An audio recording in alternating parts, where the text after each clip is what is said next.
এক অলৌকিক স্বপ্নাদে দেবী দুর্গার বিদায় বেলায় দশমীতে মুসলিমরা লণ্ঠনের আলো দেখায়। 400 বছর ধরে যে আলো আঁকে সম্প্রীতির ছবি। দুর্গার ভাসানে লণ্ঠন হাতে পথ দেখায় গ্রামের মুসলমান নারী পুরুষরা। বছরের পর বছর ঘুরলেও আজও বদলায়নি এই প্রথা।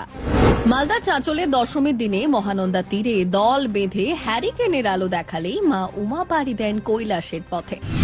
মালদার চাঁচলের মহানন্দা নদীর ঘাটে দশমীর বিষাদ মাখা ঢাকের আওয়াজের মধ্যেও দেখা মেলে এক অদ্ভুত দৃশ্য। গোধূলি লগ্নে যখন রাজবাড়ির প্রতিমা বিদায়ের জন্য প্রস্তুত, তখনই নদীর দুই কূলের মানুষ অনুভব করেন 400 বছরের পুরনো এই ঐতিহ্যকে। বিসর্জনের দিনই চাঁচলে দেখা যায় সম্প্রীতির এক জীবন্ত মহাকাব্যের। কথিত আছে রাজা রামচন্দ্র রায় বাহাদুর আজ থেকে প্রায় 400 বছর আগে এই পুজোর সূচনা করেছিলেন, কিন্তু এই প্রাণ প্রতিষ্ঠা করেছিলেন স্বয়ং দেবী দুর্গা। শোনা যায় তারই এক অলৌকিক স্বপ্নাদেশের মাধ্যমে চালু হয় এই প্রথা। এই কাহিনীটি আজও এলাকার মানুষের মুখে মুখে ফেরে। শোনা যায় এক সময় মহানন্দার ওপারে শাওরগাছি গ্রামে ভয়াবহ মহামারী ছড়িয়ে পড়েছিল। রোগীর আতঙ্ক যখন গ্রামটিকে গ্রাস করছে, ঠিক তখনই সেই গ্রামের সংখ্যালঘু সম্প্রদায়ের একজন স্বপ্নে পেলেন এক ঐশ্বরিক নির্দেশ। স্বয়ং দেবী জানালেন দশমীর গোধূলি লগ্নে তার বিদায় বেলায় নদীর ওপার থেকে মুসলিম ভাইরা যেন লণ্ঠন হাতে তাকে পথ দেখায়। দেবী কথা দিলেন সেই বিশ্বাস আর ভালোবাসার আলো দেখেই তিনি কৈলাসে যাত্রা করবেন, আর সেই সঙ্গেই এই মহামারী গ্রাম থেকে চিরতরে বিদায় নেবে।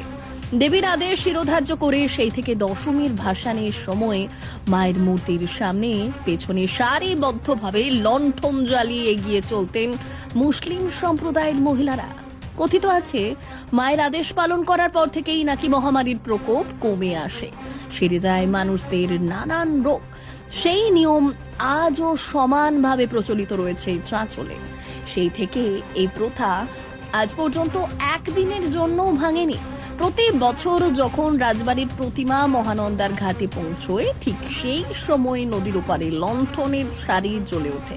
এই দৃশ্য একেবারে মন ছুঁয়ে যাওয়ার মতো। এপারে ঢাকের বাদ্যি, উলুধ্বনি আর ধুনুচির আরতি, আর ওপারে মুসলিম ভাই বোনেদের হাতে ধরে থাকা স্থির লণ্ঠনের আলো।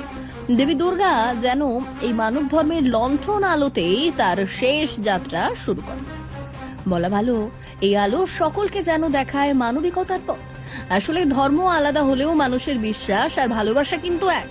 আর এই বার্তায় যেন প্রতি বছর দিয়ে যায় চাঁচলের এই মহানন্দার ঘাট।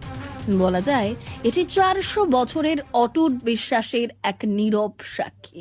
এই ঐতিহ্য প্রমাণ করে উৎসব আসে আর যায়, কিন্তু সম্প্রীতি আর একতার আলো চিরকাল অম্লান থাকে। মালদার এই দুর্লভ ছবি যেন আজও প্রতি বছর মনে করিয়ে দেয় উৎসবের শ্রেষ্ঠ উদযাপন হলো মনুষ্যত্বকে বাঁচিয়ে রাখা।